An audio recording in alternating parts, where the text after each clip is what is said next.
All right, welcome everyone.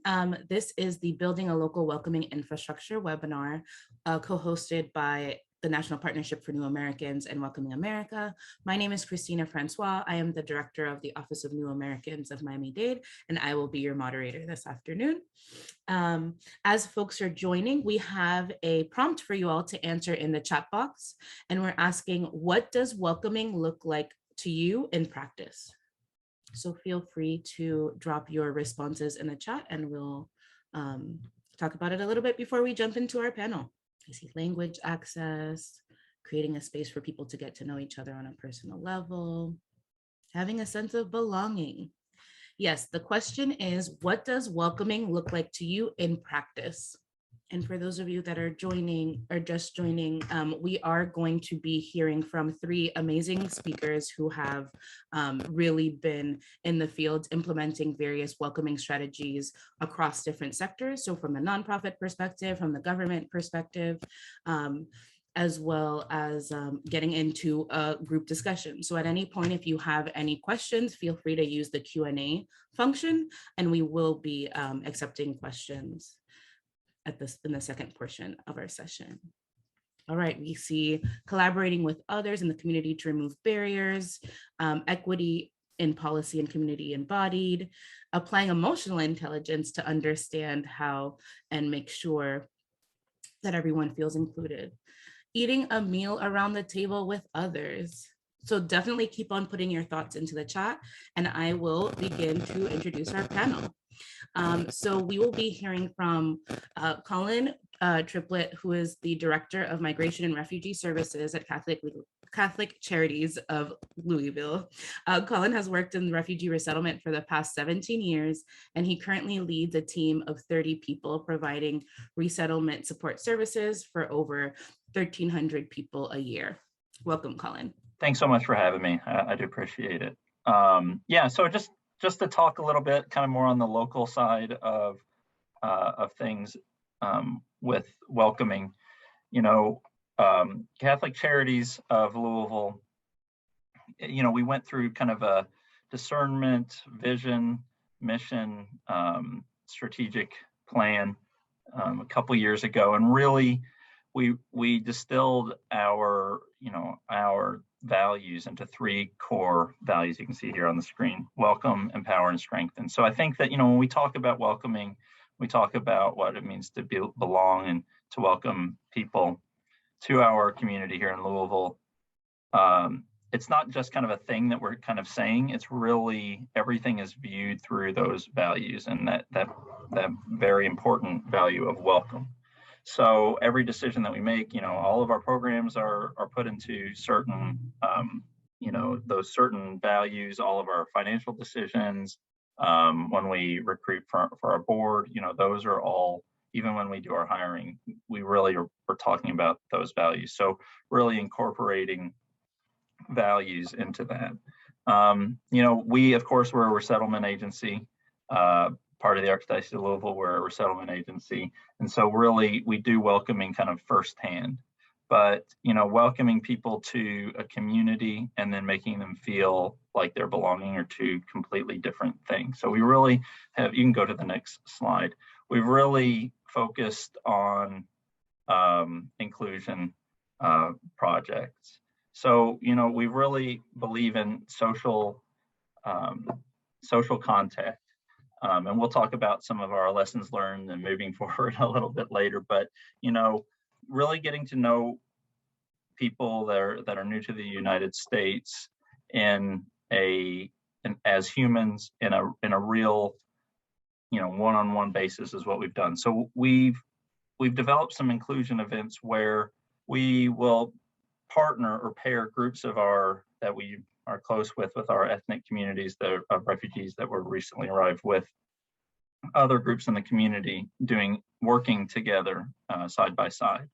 And really one of the things that we've really identified is trying to remove, we work in resettlement. So working in resettlement, there's this dynamic that you have, I'm a service provider, you're a service recipient, and that dynamic is not helpful to make people feel like they're belonging. So we're working on these inclusion events, which are really, neighborhood cleanup events in neighborhoods that, refugee or immigrant groups and local groups can partner and like beautify a neighborhood together. And the barriers are really removed because, while language acquisition is super important in the wider community and having proper interpretation and documents translated, relying on people's ability to speak English or having an interpreter really takes away a lot of that, puts a barrier. I mean, it's obviously a barrier between, people making a true human to human connection. So really what we've done is to have these events that don't have any like language requirement for either participant. So really working together in a neighborhood, beautifying a neighborhood, painting a porch together. You can communicate, of course, through body language and everything else, and really do the same work. The two people from maybe different backgrounds can be doing the same work. So really trying to level that playing field is what we've done.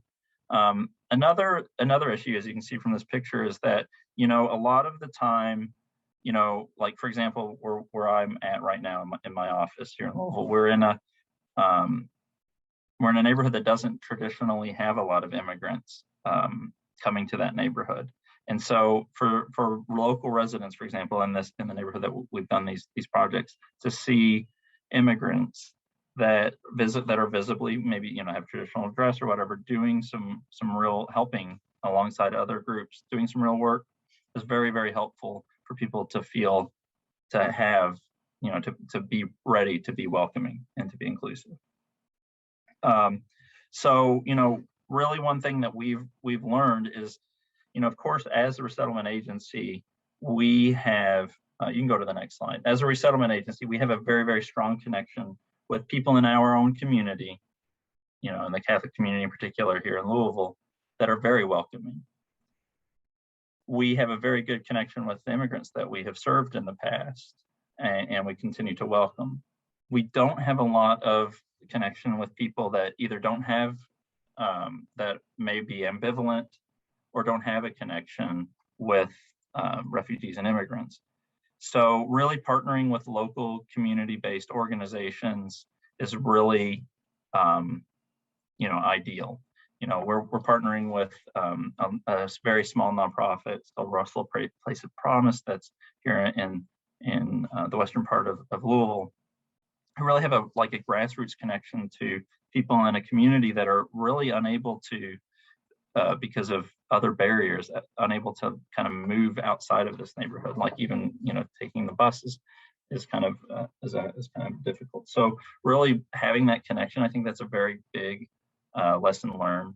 Of course, one thing that's very important about welcoming and doing any kind of inclusion events or any bridge building events, anything like that, is really having dedicated staff. I think a lot of the times we as institutions are expected to do this big work of welcoming and inclusion and belonging by using the same, having the same kind of staff that you're doing your day-to-day job. And I think that really having a funder or having, having people in the funding world really understand that this is important work that we're doing, and to have some direct staff, and talking to funders and asking funders to pay for salaries instead of things is always a hassle.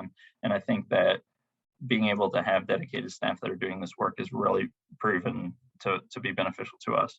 I'd say that, as far as these events, I think that geographical location is important.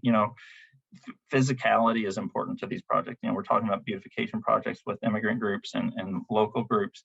And, COVID, of course, has been a giant snafu, big thing to overcome, because, you want people to get together, and that's kind of hard to do in COVID. But also geography of where there are shared spaces, I think is very, very important. For example, where my office is, that it is a physically shared space where there are immigrants coming to receive services, and there are people in the local neighborhood that, I think that's a good space. Or maybe community gardens or libraries or public parks. I think those are always good spaces to identify if you're going to do any kind of welcoming event. And like I said, like new audiences. I think really it's really hard for us to reach people that are skeptical of working with people that are new to the United States. And I think that, we're working with a partner that has some authenticity has been really helpful for us. So we can, of course, we can go through the Q&A session and ask more questions. But thank you very much. I appreciate it. Thank you so much. And up next, we have Gloria Yen, who is the director of New American Welcome Center at the University YMCA. Over the past 3 years, the Welcome Center has launched innovative programming in the areas of resource navigation, immigration legal services, and immigrant advocacy as it coordinates multi-sector integration planning efforts to lay a foundation for equitable access, economic opportunity, and meaningful belonging. Welcome, Gloria. Thanks, Christina, and hi, everyone. It's very strange not to be sitting in a room with people in Las Vegas and just addressing you virtually, but so glad that you are here today. I'm here just to tell you a little bit about the University YMCA, our New American Welcome Center, and the different ways that we try to implement a welcoming infrastructure. So our mission at the University YMCA is to work towards social and environmental justice, interfaith collaboration, and also global engagement. We do this by fostering dialogue, reflection, and action. You can go to the next slide. The Y at large has really long reached out to and welcomed immigrant communities, not just the University YMCA, but the movement. And if you think back around to the turn of the 20th century, there were Ys in Greater New York and also San Francisco welcoming immigrants as they were arriving at ports of entry at Ellis Island and also on Angel Island.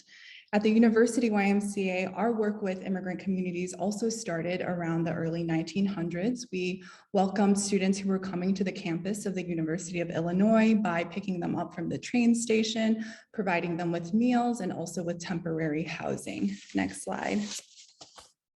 Today, the work that we do is primarily executed through our New American Welcome Center, which provides specific programs and services, many of which you see on the screen, tailored specifically for the shifting needs and landscape of our immigrant communities. We are actually part of a national cohort of 18 New American Welcome Centers around the country.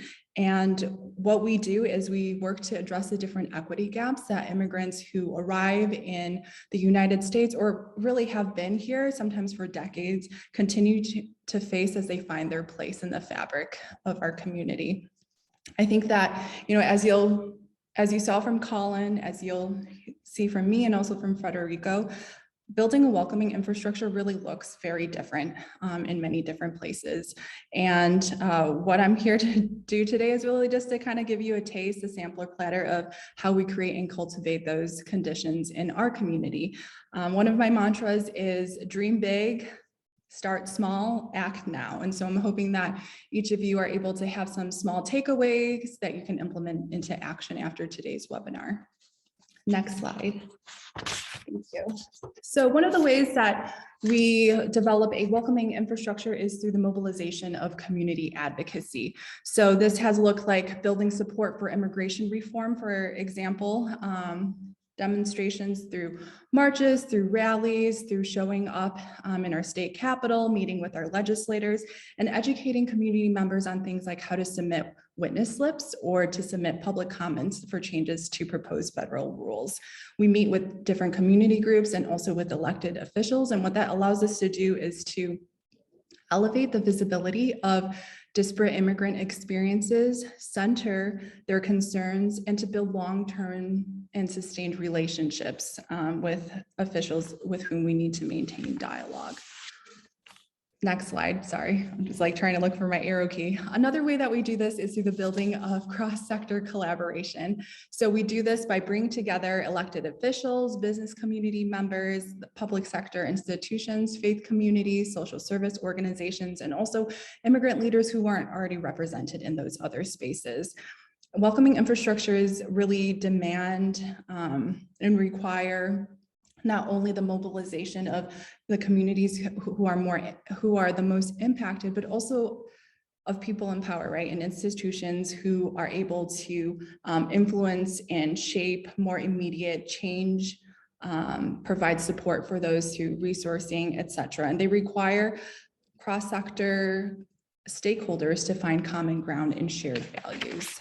Next slide. Because developing a welcoming infrastructure demands the generosity of the stakeholders that are involved in the sharing of their time, and the sharing of their knowledge, and the sharing of their experiences, I think a really beautiful part that emerges out of creating a welcoming infrastructure is a shared commitment to working together through different differences, because we believe that we are each individual important actors in creating the community that we want to be a part of in a better world for tomorrow. So in our community, coming together across different sectors with different partners has helped us to realize that we need to conduct regular needs assessments and other forms of regular input and engagement. So that's what you see pictured on the screen. Another key component of the work that we do, if you go to the next slide, is we get to work with the university community, because we are adjacent to the University of Illinois at Urbana-Champaign. And I really think this is part of our special sauce in terms of being able to partner with faculty members and students who bring a incredible breadth of experience and also curiosity in terms of willingness to allocate that to resources, to supporting, and to working alongside different immigrants. One of the regular bright spots of the work that I get to do day to day is work with different students at the University of Illinois to create a place where they can live out their values and also provide them with field experience as they pursue futures as social workers, as politicians, as lawyers, as activists, et cetera. And currently our fall cohort of student interns are contributing over 115 hours a week. We know that as a nonprofit, sometimes our capacity is limited, and we really lean on partners in the community, especially volunteers like students, to continue to ensure that our programs are growing, developing, and continue to make an impact. One of the really key ways that we partner with volunteers is through the AmeriCorps Vista program. If you go to the next slide. So since I believe 2017, we've had 2 AmeriCorps Vistas every year. Vista is a volunteer in service to America, come into our programs and help us to build volunteer infrastructure, help us to find sustainable funding, and organize different sorts of materials and start to seed and pilot different responsive programs that we do. The Vista program means that volunteers are contributing 40 hours a week for an entire year. And if you think about the capacity of a nonprofit, this is actually really instrumental in terms of being able to move work forward. So I've talked a lot so far about the people that are required in our nonprofit setting and context in Champaign-Urbana to bring together and forward welcoming infrastructure. But I also want to talk about the utilization of physical space, which is something that Colin was mentioning with regard to just finding those important shared spaces. So if you go to the next slide, you'll see that one of the ways that we welcome is using our facility. So we try to leverage as much of our facility as possible to foster belonging. The example that you see here is actually plastering our external facade with posters of people in support of a pathway to citizenship for DACA holders and also their families. And we also do this by through things like welcoming signage and different signs. And like Colin was saying, sometimes it's not just inviting people into our facilities for workshops and events, et cetera. It's also making sure that we're going into the community and finding ways to make things more accessible. Next slide, please. If you have been around organizations like the YMCA or Welcoming America for any amount of time, chances are you've probably heard of Welcoming Week, which is a nationwide series of annual events that happens every September. And it's one of the signature ways that in our community, we make a,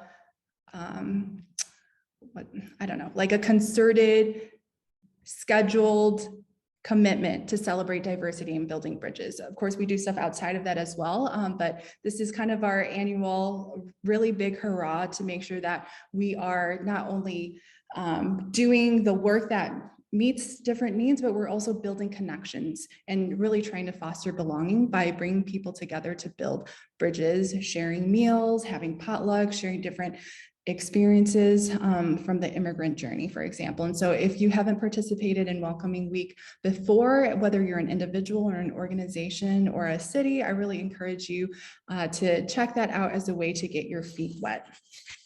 Another really important component of developing a welcoming infrastructure, next slide please, is having some data to illustrate the economic and demographic impact of immigrants in your community. And so when we were able to do this back in 2017, thanks to the Gateways for Growth program from the New American Economy and Welcoming America, it really was a critical milestone for us in bringing new stakeholders to the table to understand, at least from a quantitative perspective, what were some of the really tangible contributions of immigrants to our community. And over the course of the past few years, we've been able to build on all of these different ingredients to welcoming, whether we're talking about having the people or the facilities or the data, to create a welcoming plan, which you'll see on the next slide. And this is something that was a multi-year effort. We actually just released it about a month and a half ago, and it functions as a guide for our entire community to build a community of belonging where all of us, no matter where we come from, have an opportunity to contribute and to belong and to thrive. And so the welcoming plan that we have is organized around 5 key areas that you see on the screen, from economic integration and employment to civic engagement, health, language and education, and also public safety. And it includes community crafted recommendations and strategies to implement welcoming in all of these different areas. And if you have your phone on you, you can scan the QR code and see the full plan. Next slide, please. So over the past couple of years, we've really invested more resources than ever before in making sure that we are hiring and co-creating strategies with partners from impacted communities who serve as trusted connectors, as innovators and drivers behind all of the work that we do, from COVID mitigation to expanding language access to addressing food and economic insecurity, and also providing assistance with eviction. Our staff and volunteers often have not only faced, but have ongoing lived experiences with some of the most pressing challenges of our communities, from language access to the digital divide to workplace integration or underemployment, and also immigration relief for themselves and their family members. Ultimately, the work that we do is centered around the fact that nothing about us without us is for us. And this is a saying that my team has heard from me over and over again. It comes from the 1990s disability activism movement. And really what it means to me is that a welcoming infrastructure actively pursues, includes, elevates, and submits to immigrant voices in leadership. And that means that the labor and the burdens of the community are things that we share. And also the futures that we are working toward together are envisioned and refined together. So those are some of the different elements of welcoming infrastructure here in Champaign-Urbana, Illinois. And I hope that was helpful. So I will turn it back over to Christina. Thank you so much, Gloria. And so up next, we have Fredericko Ramos, who is the City of Charlotte's first Assistant Director of the Office of Equity, Mobility, and Immigrant Integration. Fredericko manages the city's efforts in diversity, equity, inclusion, economic mobility, and immigrant integration. Welcome, Fredericko. Thank you so much, Christina. It is great to be here with my fellow colleagues again. As Gloria referenced, it's a little weird doing this via Zoom versus being in person, but I'm especially grateful for the opportunity. Thank you, MPNA and Welcoming America. I do not have slides, so sadly, you guys are just gonna have to hear me talk. I'll speak a bit about Charlotte, the great city that I have the opportunity to serve. Hopefully, you all get an opportunity to see Charlotte soon. We are the host of the 2022 Welcoming America Interactive, and so we'd love to welcome you to our great city. But Charlotte as a whole is very much a city that considers itself a new South city, a burgeoning place. When we think of Charlotte, we don't often think of a place that is rich in immigrant experiences, but in fact, somewhere between 16 to 18% of our population are foreign born. That actually outpaces the foreign born share of population for a city like Philadelphia. And so this population has grown dramatically over the course of the last 40 years. Charlotte was regarded as the worst place in the country for economic mobility. And that was due to a report that came out from Raj Chetty and the folks at Harvard University and UC Berkeley. That report tracked the birth cohort from 1980 to 1982. At that point in our history, we were less than 1% foreign born. So in a 40-year span, we have increased dramatically. We're a hyper-growth city for a Latino population especially, but we are also a large resettlement city for refugees. And so it's within this context that I want to give you guys kind of a scope of what's occurred with Charlotte and how we've confronted the crises and challenges that have arisen. So Charlotte really, again, was new to immigrant integration. It was a city that had not been a place where immigrants typically had come. This changes in the 1980s, as I've shared, up to now. And you see in that dramatic restructuring of the ethnic variety of our city, a need for our city government to begin to change the way they approach and address the needs of our immigrant community. So I came on board in 2018. Prior to me arriving with the city, the office that I ended up coming on board to was known as the Office of International Relations. Now, I would say to you all that that was very much something that was done intentionally. Immigrants were not put into the forefront. Integration was not put into the forefront of that work. When we spoke of international relations, we were often speaking of international business work and being a city that would draw international businesses. But we were not intentional about how we supported the individuals that were coming to make Charlotte home. So when I was able to come on board, we had already set aside, we had already crafted a welcoming plan, which I know Gloria just referenced. We had this robust document, but much of the work had not been done. It wasn't till 2017 when immigrant activists, especially our young immigrant activists here in Charlotte, went to a city council meeting and shut it down. They made their voices heard. They felt like the challenges that they were facing were not being regarded by their city government. Now, mind you, the challenges that they expressly were coming to organize around was Immigration and Customs Enforcement's activities in the city of Charlotte. The city has little to no say in those activities, but they felt that it was not paramount. It was not something that was front of mind for the elected officials that represented this community. And so in that context, I come on board. We have this welcoming plan. We have the work ready to go. And I was able to move some of the things forward. Again, this is spoken, this is reference to crisis. So crisis is in the title of this particular presentation. So I'll share that we went from a place of stability after I came on and we were doing the work to a place of crisis again within a year of me arriving. At that time, the city of Charlotte became, again, a city that Immigration and Customs Enforcement came and did pronounced activities in. In a 1 week span in Charlotte and in Wake County, which is where Raleigh sits, over 400 individuals were picked up by Immigration and Customs Enforcement. The community again rose up. They were up in arms with the fact that city government had not said anything to the effect of what was occurring.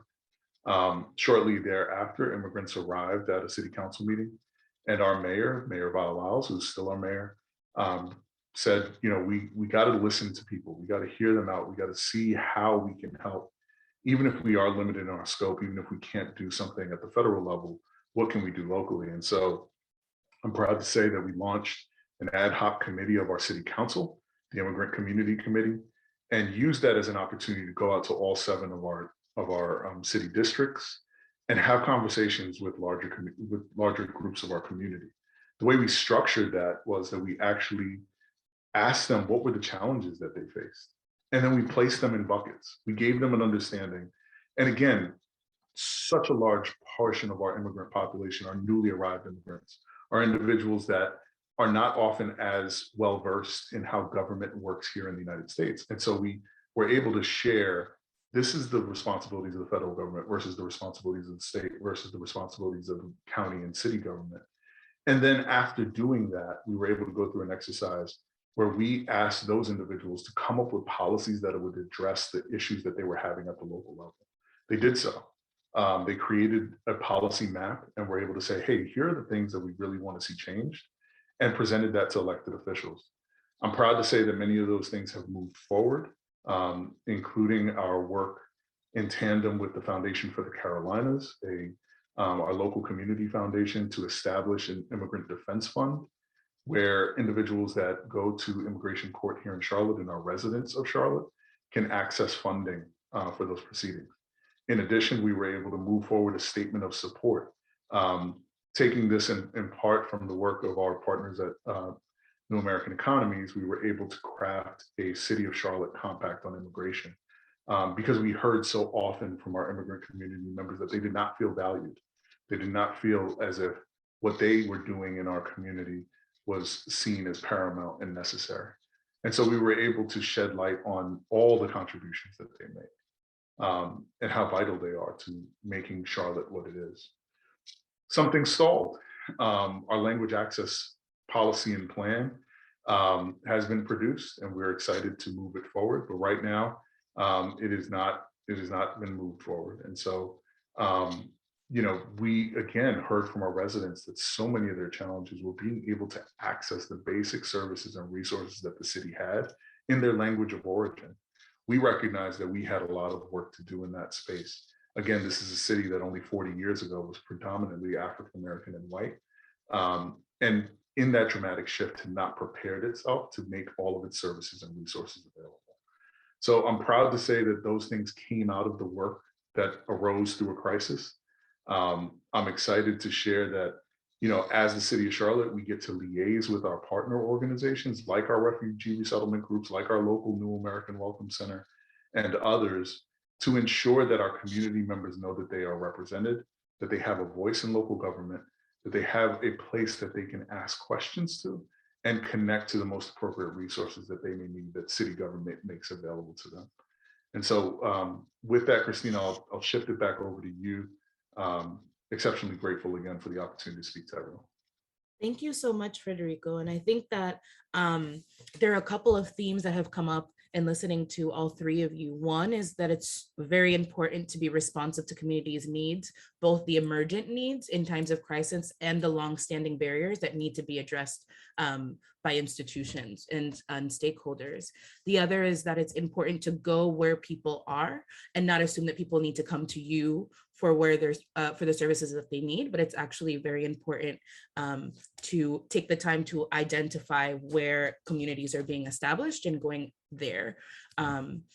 The other is that legal support looks different, right? So if we look at welcoming beyond the traditional refugee resettlement framework, and we're looking at the variety of folks' legal statuses and challenges, that we actually also need to be responsive to more defensive immigration work, as well as other legal supports.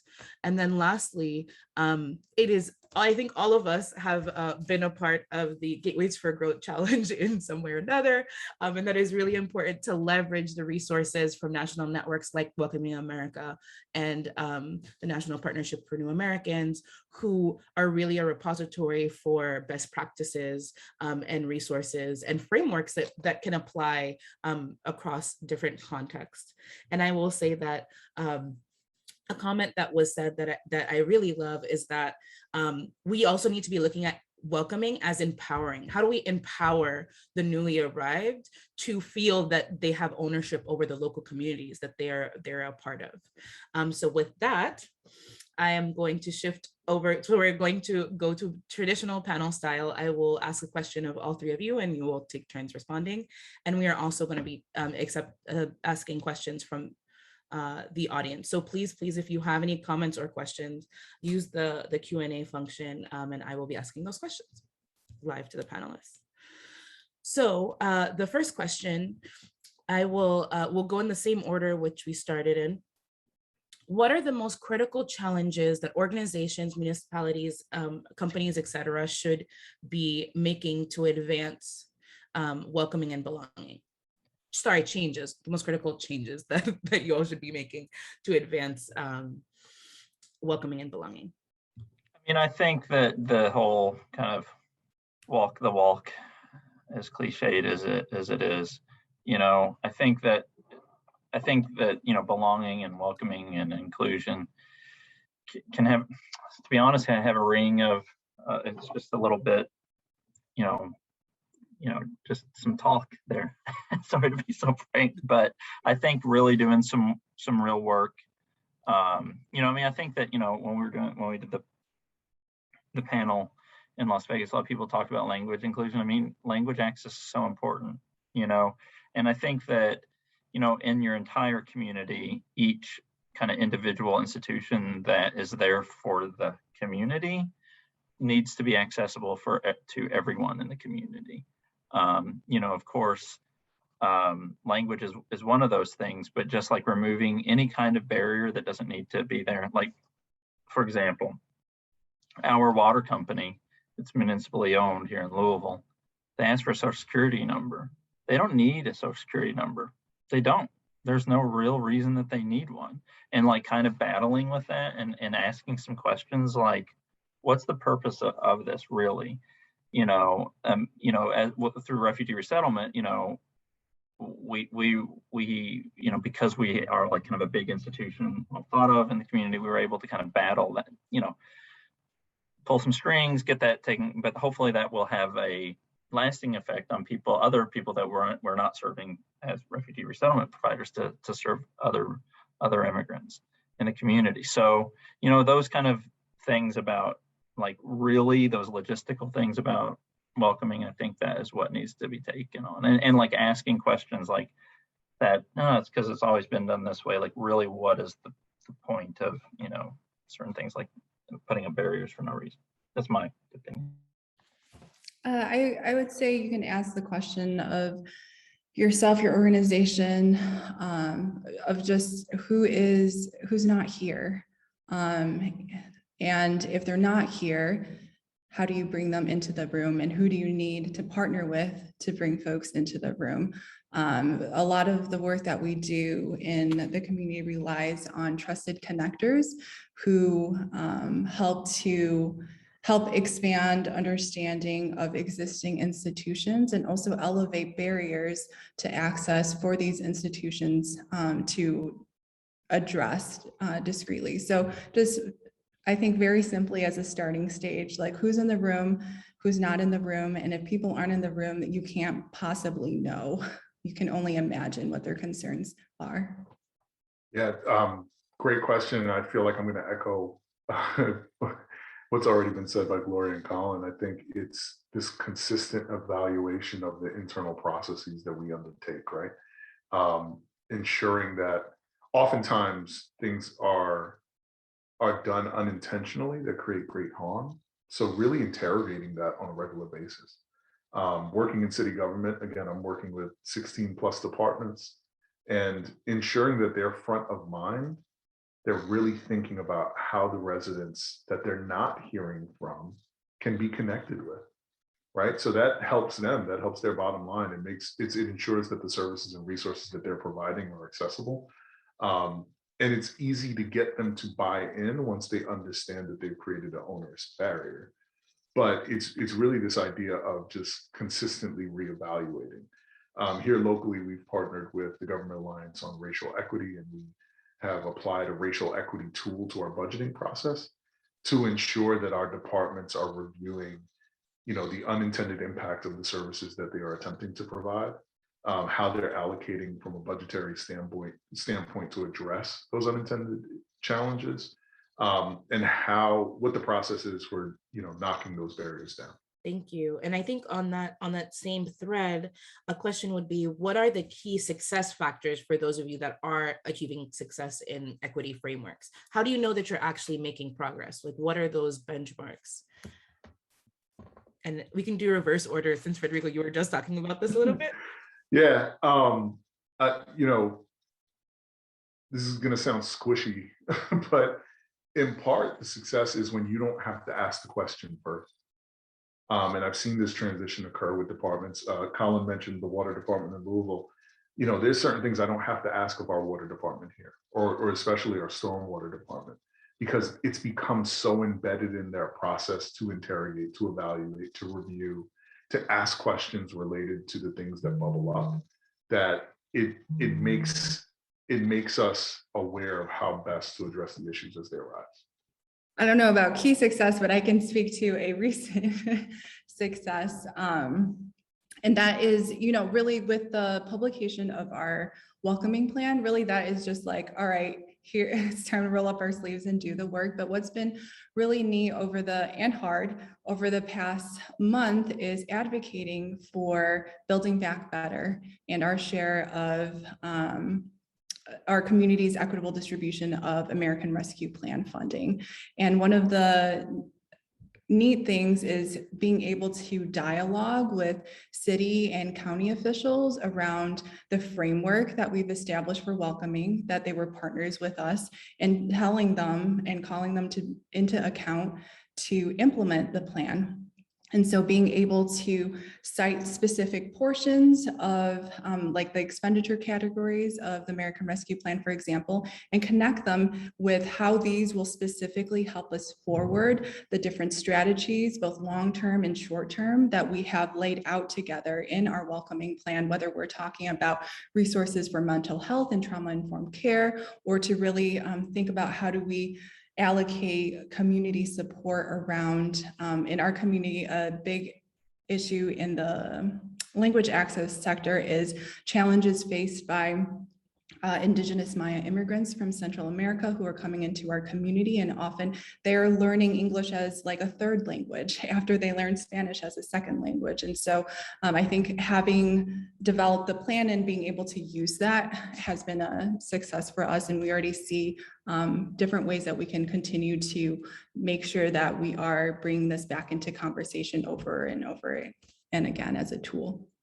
I think with us, you know, especially with the kind of the inclusion events and everything, I think just the both kind of sides, as it were, like community, like established community support and like newly arrived immigrant groups support of this process. Just, you know, coming out and being present and being excited about stuff and having input and all those things. I think that's kind of what, you know, our success has been. And, you know, I think that, you know, not to sound too selfish or whatever, but I mean, this work of welcoming and belonging and getting support, I mean, it has real effects beyond, you know, changing attitudes and minds, you know, in light of what's going on with Afghanistan and that where we're settling Afghan evacuees, you know, just the support that we've gotten. And I mean, you know, look, there's been some negativity. I'm not going to lie that I haven't gotten some negative phone calls, but the overwhelming kind of support and like knowing,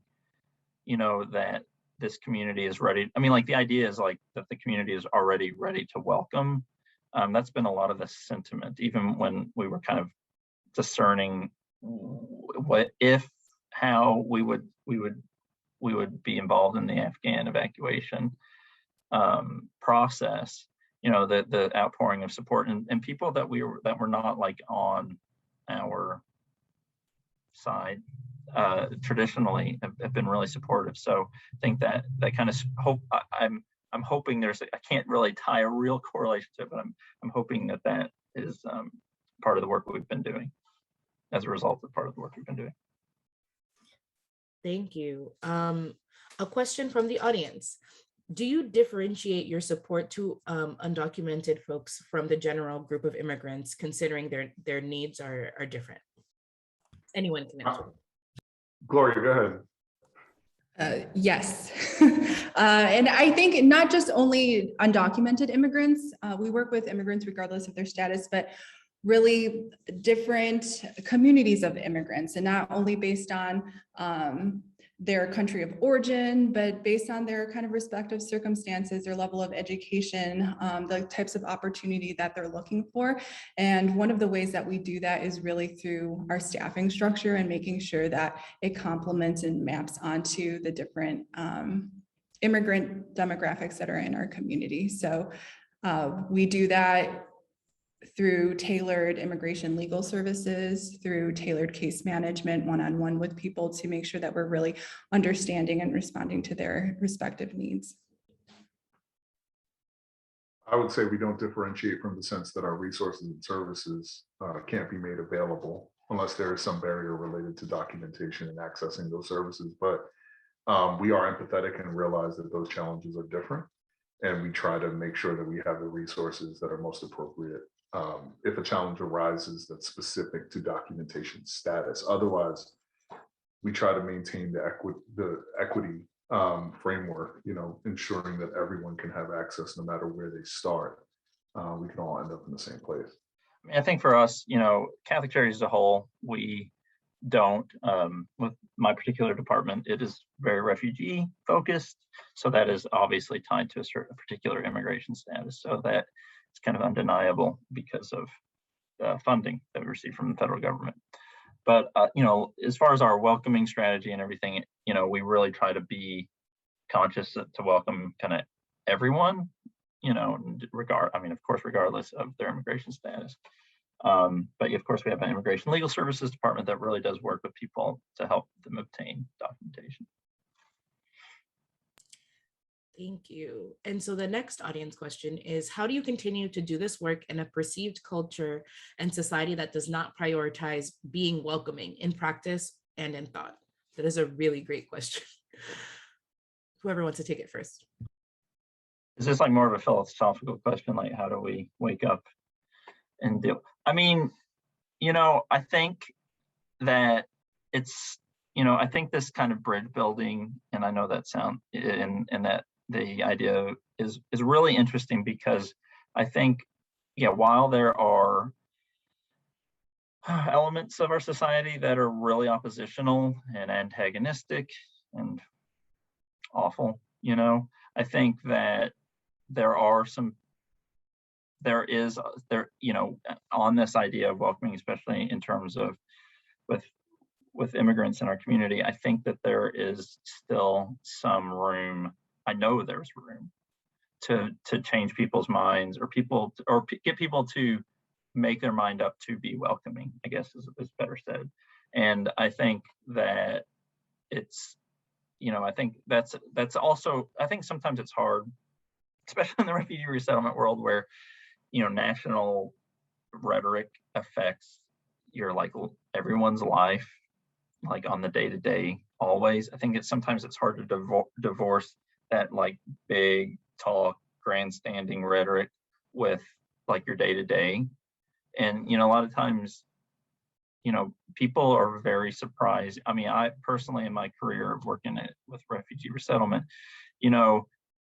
people are still very welcoming, and people are still on a personal basis. And I think that's what's exciting about this kind of work, is getting people to actually do things together, and not to talk across, social media platforms or whatever. Or, I think that kind of human stuff kind of cuts through a little bit of that. Well, I don't know if that's really answering the question, but that's just my thoughts on that.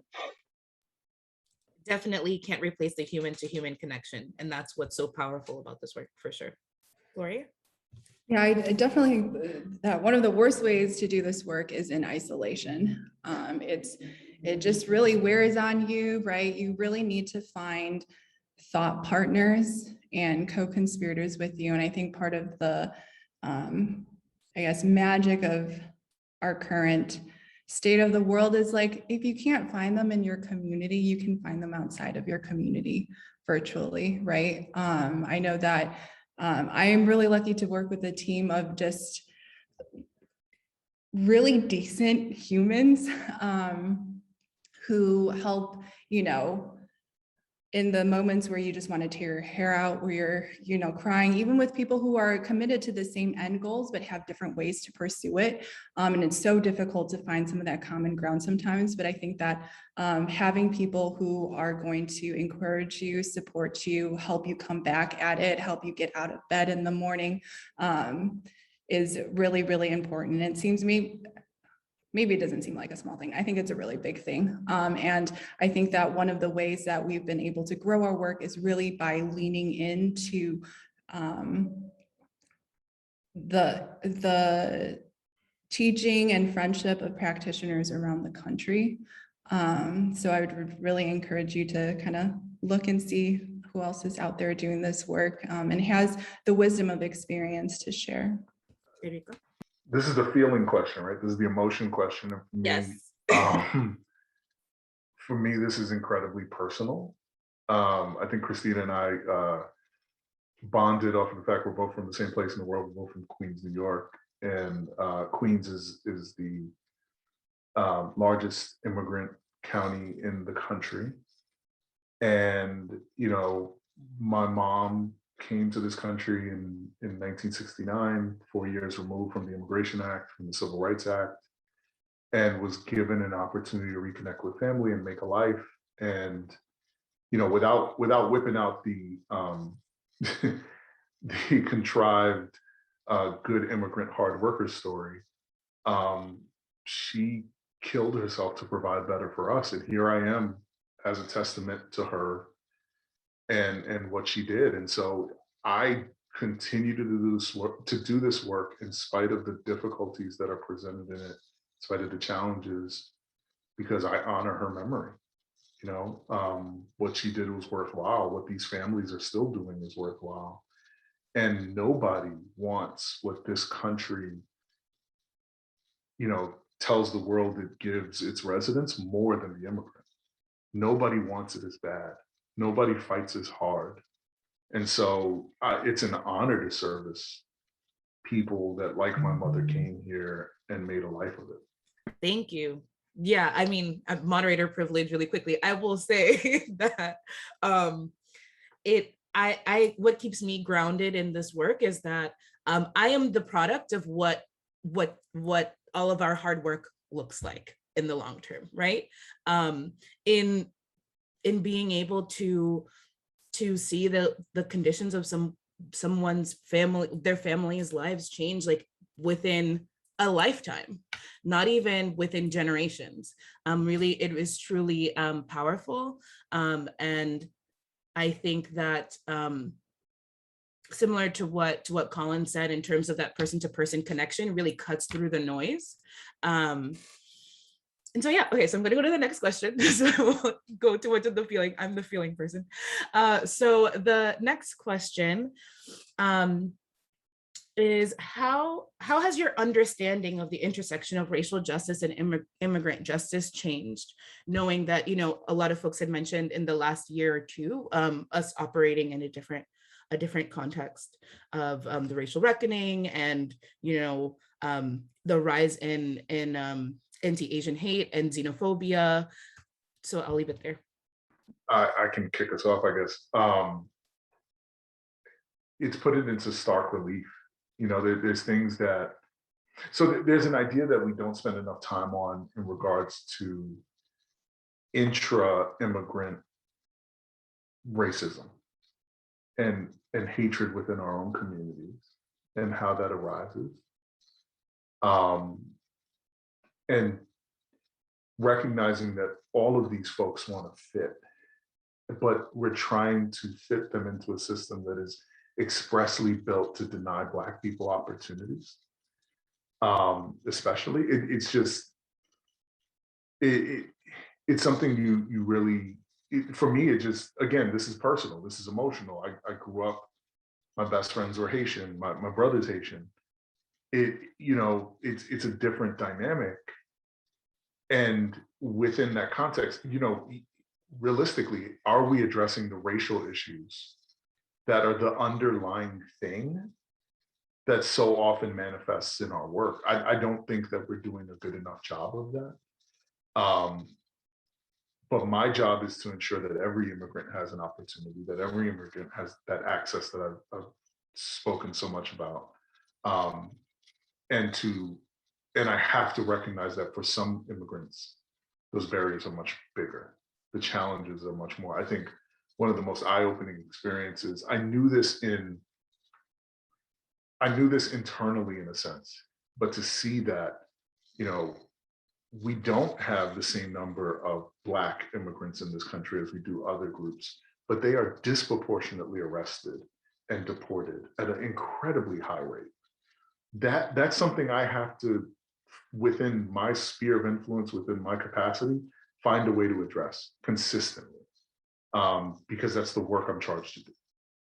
The work that we do in Champaign-Urbana, in the communities that we work most closely with, those are the local Mexican, Guatemalan, Democratic Republic of Congo, so Congolese, and immigrants from China. And we have a community navigators model that really works to partner with and equip emerging leaders from local immigrant communities to lead outreach and advocacy, education, action, assistance, et cetera. And one of the great opportunities and challenges in that work is that it forces our team to regularly have conversations about the differences and challenges that are faced by each community that, you know, even though everyone shares the immigrant experience or the banner of being an immigrant, what does it mean for to walk alongside someone who is undocumented as a victim of trafficking or domestic violence? And how is that different from someone who immigrated here for economic or educational opportunity? And what does it mean to stand in solidarity with each other when one particular community with the wave of AAPI hate, for example, is targeted, but it doesn't necessarily impact or affect other communities. And our outreach director in that area has been doing really incredible work in terms of just facilitating spaces for those conversations and also developing a curriculum to explore, you know, a lot of the concepts around race and ethnicity and racial equity. These are not things that folks immigrated into the United States with. And so it's figuring out how do we build a shared framework together so that we can have conversations and so that we can also engage with the conversations around anti-racism and et cetera that are more centered around US born communities. I think for us, especially with our inclusion events, I mean, it's definitely given us a better focus to really, you know, a lot of the things that everybody else has already said, as far as pinpointing, like, you know, like you said, intra-immigrant group issues around race, and then also, you know, our like kind of local established African-American community and newly arrived immigrant communities. And just like working together. I mean, one of our inclusion events is really focusing on that, especially because we've had, you know, we have a very large Cuban population here in Louisville.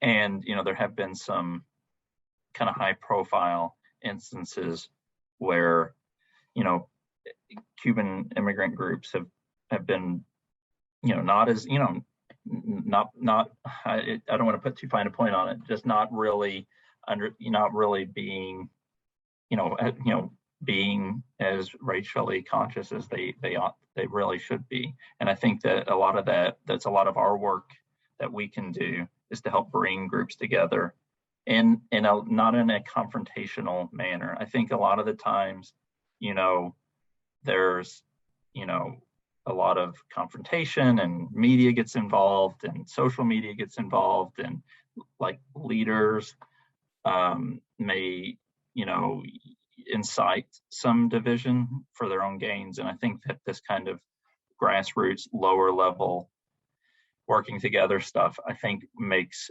it so much easier. And I think it also not putting like too big of a name on things like, hey, it's a way for everybody to like get along. Like really, it's just a way for people to get to know one another. And that's all you need. I think that that's what's really needed in this kind of welcoming work. So I think that it's definitely informed a whole lot of the way that we approach, who we partner with. And yeah, I think it's definitely a big factor. Thank you. Yeah, I mean, I think to wrap it up in a nice little bow, I think that when we're thinking about welcoming, we have to think about who is arriving where, what is the local context, and what are the systems that they're going to be interacting with. And unfortunately, we still have systems of oppression in this country, whether it's at the hyper-local level or at the national level. And so as we're even thinking of like, what does school enrollment look like for folks' children? What does like housing options for folks look like? What does language access, not only is it, as the first generation Haitian American, like language access as a Black person does look different when people assume that you are a native English speaker because they assume that you're African American, right? And having to do that extra push, or having to understand that your experiences, even when receiving immigration services, either by service providers or by your peers, you are still dealing with bias and all of the things. So I think that it is great that we're finally having these conversations. It's not new at all. Race has not been suddenly interjected into our immigration system. Our immigration system is based on xenophobia and racism and white supremacy. So we have to name that. And I think the first step is naming it, and then us being able to respond with solutions. So with that, another concrete question is, would be a good first step for a local library to help create a welcoming community? So getting into the tangibles of like, where do we start? And what would be the best resources for organizations, municipalities, or companies who want to dive deeper? I can kind of go. We have an amazing library system here in Louisville. And there's just so many things that they do. I mean, I don't know, like first step, I can just tell you what they do. Like they get everybody a library card, the circulation, all the books. There's just like, every language they have books. I mean, and not just Spanish. I mean, they have a lot of Spanish books, but not just Spanish. They have a lot of that. I think also like leaning on things that like your like newly arrived immigrants don't have, like computer labs and internet and stuff like that. I mean, advertising for that. I mean, that is a huge asset to people in the community that are new. And then also, just conversation, like they do a lot of English conversation clubs. I think that's just really a cool thing because, there is like ESL instruction, a lot that's available, adult ESL instruction in our community. But, when you're kind of like at that level of your English level where you need to start having conversations, but who are you going to have a conversation with? And, who's going to help you like correct your grammar, but not be mean about it, that kind of thing. I think that's a really safe place that our local library is really done. Also having an immigrant, like depending upon the size, having an immigrant services like librarian inside, like I said, back to my thing, like the staffing thing, it's easy to say, oh, everybody do this. But if you have a person that's their job to do some welcoming, then it kind of, it really means that you have, you're committed to it. I would say a starting point is creating language accessible resources and doing outreach into the specific communities that they're thinking about. Oftentimes you don't have to create a special event for, you can just appropriately invite people to what's already existing. So starting from there, right? Not trying to recreate wheels, but just make them more able to get reached. That's not the right word, but anyway, just being able to get folks to what you're already doing. And again, once you welcome them into the space, ensuring, to Colin's point, that there are materials that they can access that make sense from a language standpoint. But just translating documents. I think it's huge if a library can get to the point where they hire individuals that reflect the community that they want to outreach to. That can be challenging based on whatever the budgetary limitations are, but that's a great step in the right direction to ensure that you have a connector. Gloria mentioned this earlier. Our work is really our work because we have trusted people that we can depend on that serve as those connectors. So the more opportunities to create connectors, the better off you are in executing on services. The only thing, we also have awesome library systems. The only thing that I have to add that isn't new is our libraries also, or one of our local libraries, work to incorporate welcoming strategies into their most recent iteration of their strategic plan. And so some of it is like, when's the next round of your strategic planning process coming up? Talk about it with your board of trustees. Thank you. And so we are in our last 5 minutes. And so my closing question to everyone is, what is one resource that you think everyone should know about?